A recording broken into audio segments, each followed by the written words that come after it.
The following TGC production may not be rebroadcast or otherwise used without the expressed written consent of the Government Channel 16 and the City of Athens.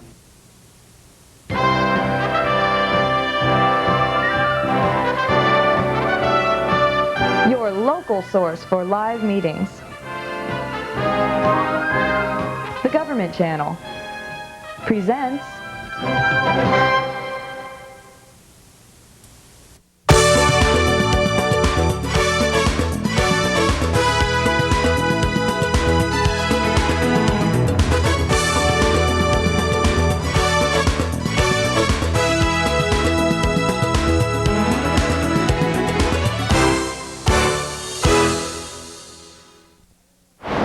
Welcome to Spotlight. Today on Spotlight, we're at the City of Athens water treatment plant. A little later on, we'll be taking a tour of the facilities and learning more about what happens inside. But that's not all on today's Spotlight. Earlier this month, the City of Athens kicked off its celebration of its bicentennial. Elisa Rich was there and has all the details. Also coming up, Officer Rick Crossan tells us about lesson number 3 of the DARE program. But when we return, do you have the taxman's blues? Carla Molinex returns with some tax hints. All that and more coming up on today's Spotlight. In America, you are not required to offer food to the hungry or shelter to the homeless. There is no ordinance forcing you to visit the lonely. In fact, nowhere in the Constitution does it say you have to provide anything for anybody. Thank you for all you've given. Imagine what more could do.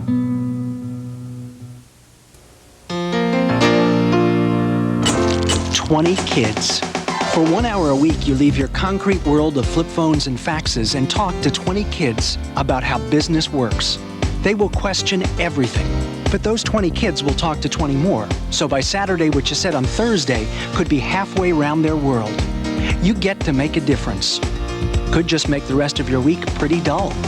That's the new JA, teaching kids how business works. Welcome back to Spotlight. I'm Shireen Jones. Each Spotlight focuses on a different location in Athens where you'll find city workers hard at work. Today we're at the Athens water treatment plant where they treat and store the water you drink. The plant's located at the end of West State Street. A little later on we'll be talking to its plant manager, Crystal Kennard. Crystal will tell us how water is treated here. But now, have you filed your taxes yet?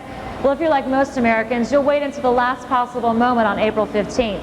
But if you're experiencing high tax anxiety, maybe Carla Molinex can help you relax. On today's Law Director's Journal, Carla gives us some helpful hints on how to eliminate tax confusion. This is Gary Hunter. Welcome to the Law Director's Journal.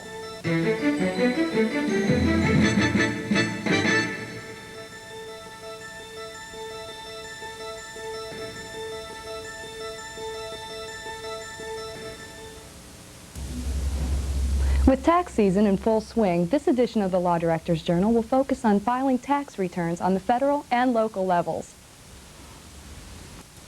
Perhaps Ben Franklin was the first to say, "In this world nothing is certain but death and taxes." The good news is that some income is tax-free. Some examples are accidental disability benefits, damages from a personal injury lawsuit, damages from an age discrimination lawsuit, health insurance benefits, workers' compensation benefits, most life insurance benefits, up to 1/2 of Social Security benefits or more if total income does not exceed a limit, inheritances, gifts motivated by disinterested generosity, rebates, military pay, and income of persons under the age of 18.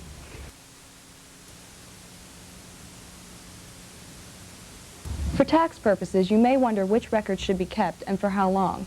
Important personal records should be kept for life, such as birth certificates or adoption records, military records, marriage or divorce records, custody agreements, and proof of naturalization for naturalized citizens. Records relating to investments, IRAs, pensions, insurance contracts, and other contracts should be kept until the transaction has been completed or all funds have been withdrawn. Tax-related documents should be kept for 6 years.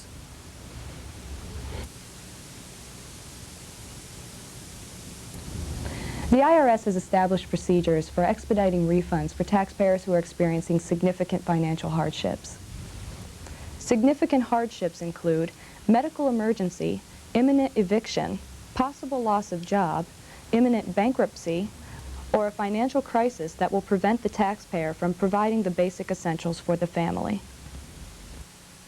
The taxpayer can present documented evidence or present the case orally to the IRS office.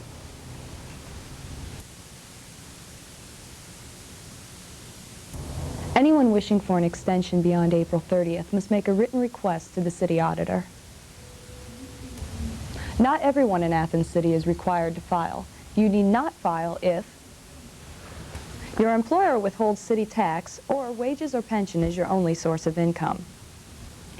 Those required to file are the city residents whose employer does not withhold city taxes from earnings, those who are employed or own rental property or who have other sources of income, and businesses located in the city or those owned by Athens City residents. Non-residents must meet the same requirements as residents, but they are liable only for income earned in the city. Taxes are the prices we pay for civilized society. The City Income Tax Office and the Law Director's Office have entered into a cooperative program for tax delinquency. Subpoenas are issued for delinquent taxpayers to appear before the tax administrator. In addition, state tax lists are being matched to ensure that all citizens required to file city income taxes are meeting their obligation.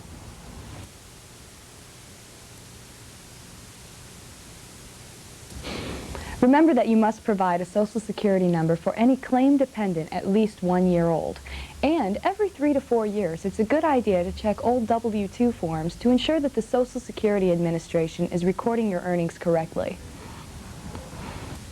Social Security has a toll-free telephone number, 1-800-SSA-1213. That's 1-800-772-1213. Service on the number is available Monday through Friday from 7 a.m. till 7 p.m.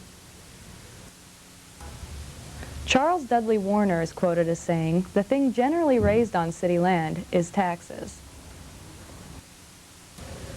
Thank you for joining us. For the Law Director's Journal, I'm Carla Mullinex. Now, if you've already filed your income tax returns and you want to know if they've been processed, there's a phone number that you can call with the Internal Revenue Service. That number is 1-800-829-4477. Did you know that a monument in Athens helped settle a dispute between the city and Ohio University? In today's bicentennial moment, Elisa Rich tells us how the feud was ended. Two impressive monuments have a rich history in Athens. The Soldiers Monument, built in 1893, is a memorial to those who served the Union in the Civil War. The 45-foot-tall monument still remains an impressive sight to those who see it today. Without intending to do so, the monument ended a long feud between the city and Ohio University over the north half of College Green. After placing the monument on the green, the village council released the land to Ohio University. In 1980, Athens High School graduate Maya Ying Lin made a major impact on the art world with her design of the Vietnam Veterans Memorial in our nation's capital, Washington, D.C. The stark simplicity of its V-shaped black granite wall provided a space for the living and the dead to meet. Lin went on to design the Civil Rights Memorial in Montgomery, Alabama, and several major works, including the Women's Memorial at Yale. For the Government Channel, I'm Elisa Rich with another Athens Bicentennial Moment. Earlier this month, the City of Athens kicked off its year-long celebration of the bicentennial by honoring past and present mayors. Spotlight's Elisa Rich was there and files this report.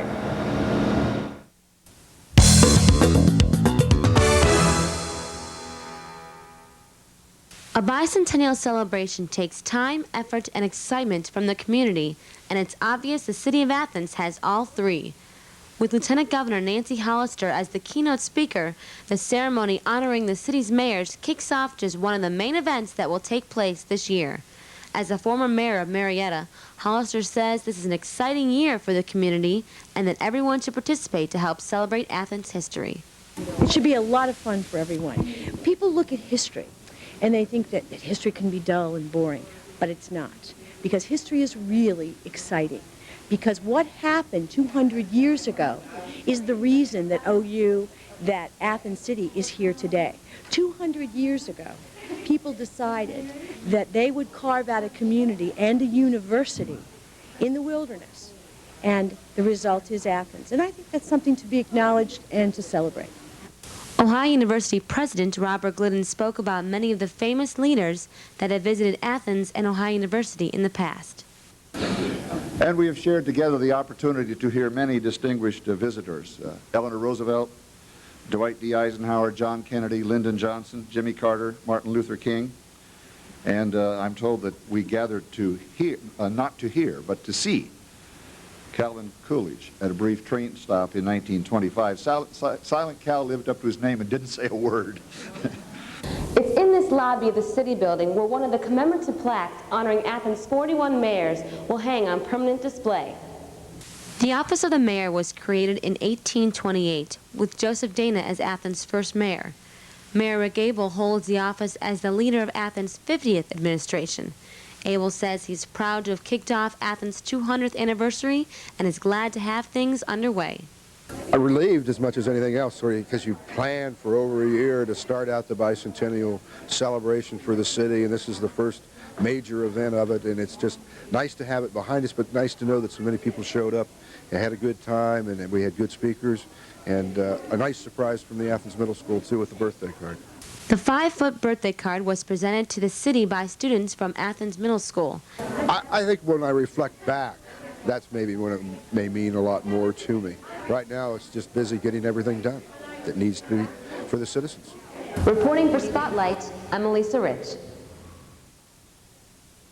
The city's year-long celebration features a variety of activities, including the Bicentennial Ball in October.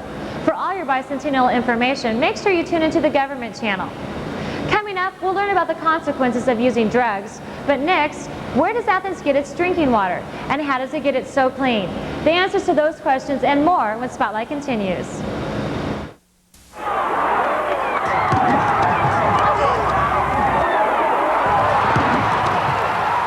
Catching passes for the Cincinnati Bengals didn't always come easy for me. I'm Chris Collinsworth, and in football I had plenty of help from my coaches and teammates. In the classroom, your teachers and counselors are here to coach you through your tough times. Don't be afraid to ask for help and stay in school. This public service announcement is from the Ohio School Boards Association.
So you've been thinking about volunteering for a good cause. There's just one thing stopping you.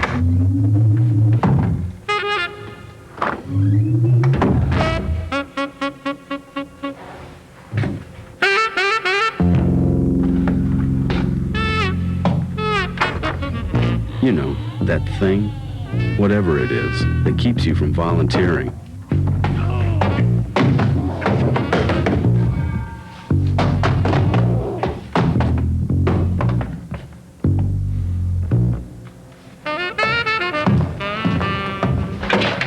Well, we know a way around it. Call the Volunteer Center. Now, with one phone call, you can find a volunteer activity that fits with your schedule and your interests. Your local volunteer center. So, what's stopping you? Welcome back to Spotlight. I'm Shireen Jones. Joining me now is Crystal Kennard. Crystal is the plant manager here at the Athens Water Treatment Plant. Thanks for joining us, Crystal. Sure. Well, now I wanted to ask you, where does all this water come from? The water comes from lakes underneath the ground called aquifers. We have several wells located along the river, and we pump water out of those lakes underground. We bring that water in, and we basically have 5 steps to the treatment process. And what are those 5 steps? The first step is the aeration process, where some of the iron and manganese in the water is taken out, and some of the trapped gases and volatile organic compounds. Once that happens, it goes into a settling basin, which there's like a 2-hour time frame to allow some of the iron and manganese and suspended solids to further settle out. Then there's a filtration process, once again taking out any suspended solids that may be left in, iron and manganese, and then after that the water is softened, and we're what you call a ion exchange softening plant. So what happens is we have a media that actually takes out all the calcium and magnesium, and we blend that back together with the filtered water, add chlorine for disinfection, and caustic soda to stabilize the pH, and that's it. About how many gallons of water do you treat a day here at the plant? When OU is in session, we treat about 3 million gallons a day. Wow. And tell me a little bit about the folks that work here at the plant. We have 8 operators. 3 of those people are our maintenance crew. We have 1 instrumentation technician, 1 lab technician, a secretary, and myself, the plant manager, and the utilities director. And what about operations of the plant? Are you guys here for We're all here day? 24 hours a day. Not all of us. During the day, 8 to 4 is the main part of the staff, and then there's 1 operator from 4 to 12 and 12 to 8. Well, now that we know a little bit more about how water is treated, let's take a look at what happens when a water line breaks.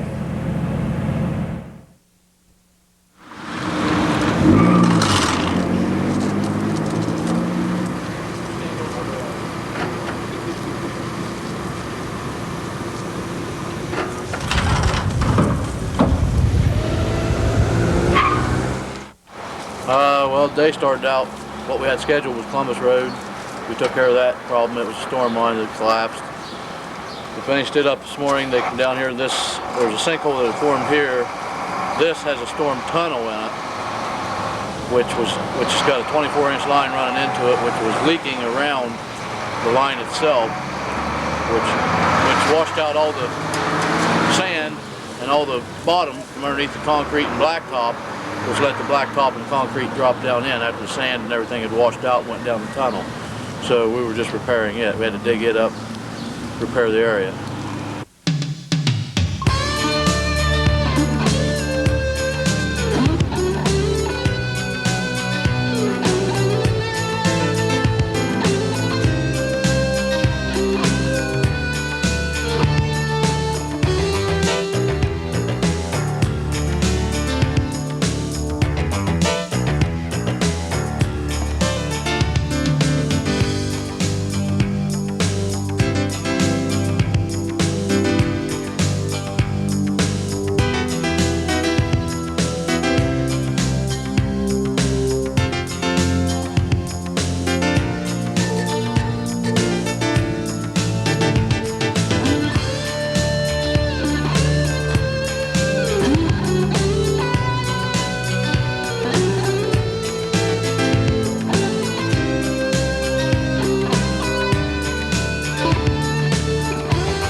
Now, Crystal, after a water line is fixed and a boil order is issued, why do you issue a boil order?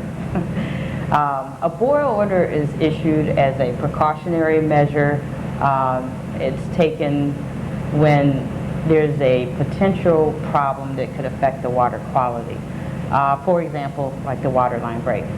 Technically, there's a 72-hour waiting period that's provided to take care of any potential problems that may affect the water quality.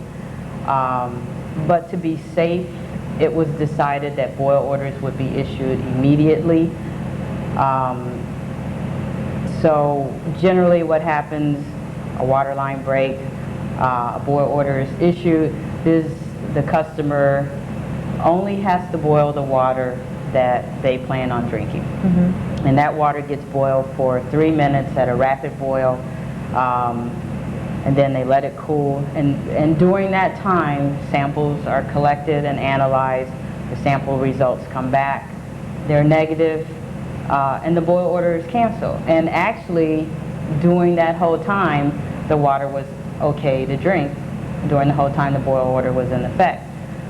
So any potential problem, it's taken seriously, and it's felt that that's the safest way to do it. Mm-hmm. Crystal, thanks for that great information. Now when we return on Spotlight, Officer Rick Crossan tells us about the consequences of using drugs.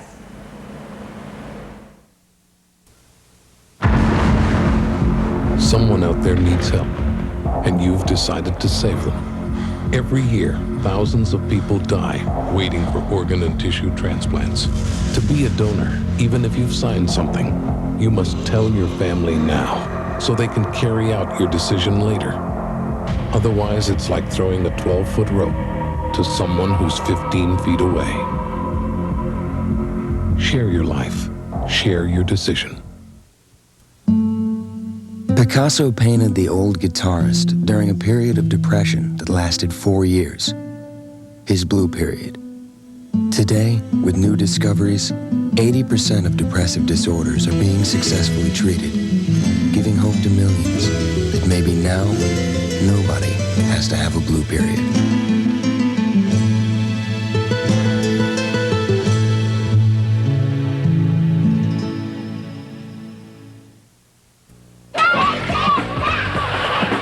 Saved by recycling just one aluminum can could operate a television set for 3 hours. For every 4 feet of newspaper you recycle, 1 tree is saved. The energy saved by recycling just 1 glass bottle could light a 100-watt bulb for 4 hours. It's good to recycle because the world can get trashed up and we don't want that to happen in our world. Buy stuff that's recycled. Recycle the stuff you buy. Take it back. Welcome back to Spotlight. I'm Shireen Jones. Have you ever considered the consequences of your everyday decisions? Well, in today's DARE report, Officer Rick Crossan tells us about the consequences of using drugs. This is Officer Rick Crossan with a DARE update for Spotlight.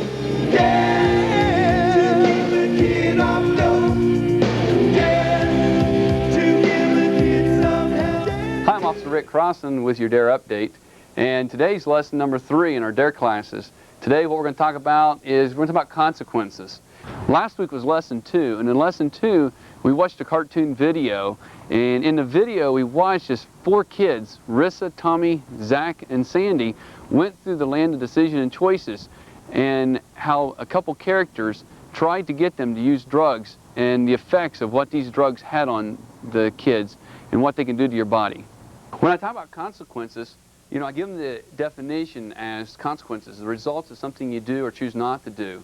And to help them to kind of relate as to what it means, we talk about, you know, what's the consequences of cheating on a test? What if you cheat on a test? Oh, Mr. Stubby finds that and he takes away your paper. Okay, Mr. Stevie finds out, he takes paper away from you. All right? So we want to look at each one of these and see exactly what it is. What would be a consequence, say, if you don't do your chores at home? What could be a consequence, Kyle? You could get grounded. Get grounded. And then we get right into dealing with actually the consequences of using marijuana, alcohol, and tobacco.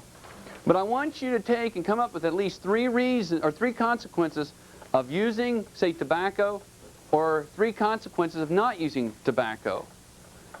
And list those down, and then we're going to list them on the board here. What we're going to do now is we're going to take the information that they gathered in their books, and we're going to write it on the board and list down the consequences for not using and using tobacco, marijuana, and alcohol. Go Good. Not using.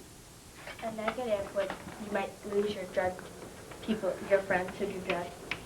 Okay. Now the next thing that we're going to do here is we're going to go back and we're going to talk about what we put on the board and find out, is it a negative or is it a positive consequence, and discuss why it may be either one. First of all, tobacco, black lungs. Is that going to be a negative or a positive consequence? Negative. Heart trouble, negative or positive? Negative. Yellow teeth, negative or positive? Negative. Lung disease? Negative. Shorter life? Negative. Cancer? Okay. Tastes good. Okay. As we're discussing the consequences for using and not using, sometimes we're going to get some answers that kids are going to disagree with, as whether it's a positive or negative. Let's talk about marijuana real quick here while we're finishing up. We got, says relaxing, okay, and we said feel good. We had those as positive things because everybody likes to be able to relax, everybody likes to feel good. But when you look at the negativities and stuff, and you think of the consequences involved in the fact of, you know, the slow reflexes, you know, the burning up of the brain cells, and the different things that it does to your body, there's other things that you can do to help you to relax. One of our lessons we're going to talk about is how to learn to relax, and we're going to deal with this so you don't have to have drugs because you think it makes you feel good because you help make you relax. Those are not the ways to look at it. Is it negative or positive consequence to lose a friend? And we're going to discuss exactly which it is. Look over here, we said lose friends, and we had people say it's negative, and we had people say it's positive. True friends, guys, are not going to take their friendships away from you because you're not smoking dope or because you're not doing something that they think you should be doing. If you know that it's wrong, then they're going to allow you to hold your position, and they're not going to force you into doing it.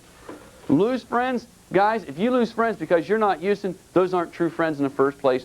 It should be a positive because those aren't the friends you want to have in the first place. Join us next week for our DARE update when we're going to look into lesson 4 and we're going to deal with the different pressures that these kids have to use drugs. If you'd like to make a contribution or a donation to the DARE Foundation and the DARE program, send your checks to Roseanne Barone in care of the Athens County DARE Foundation at 103 Coventry Lane, Athens, Ohio. If you take and you sit down and you list all of your consequences of using or not using a particular drug, you're going to find that the majority of the time you're going to have more negatives when you use these drugs than you are going to have on positives. This is Officer Rick Crossan with your DARE update for Spotlight. Well, that's going to do it for today's Spotlight. I want to offer a special thank you to Crystal Kennard and her great staff here at the Athens Water Treatment Plant. I'm Shireen Jones, and for the entire staff of Spotlight, thanks for watching. Join us again for another Spotlight. You never know where we'll be.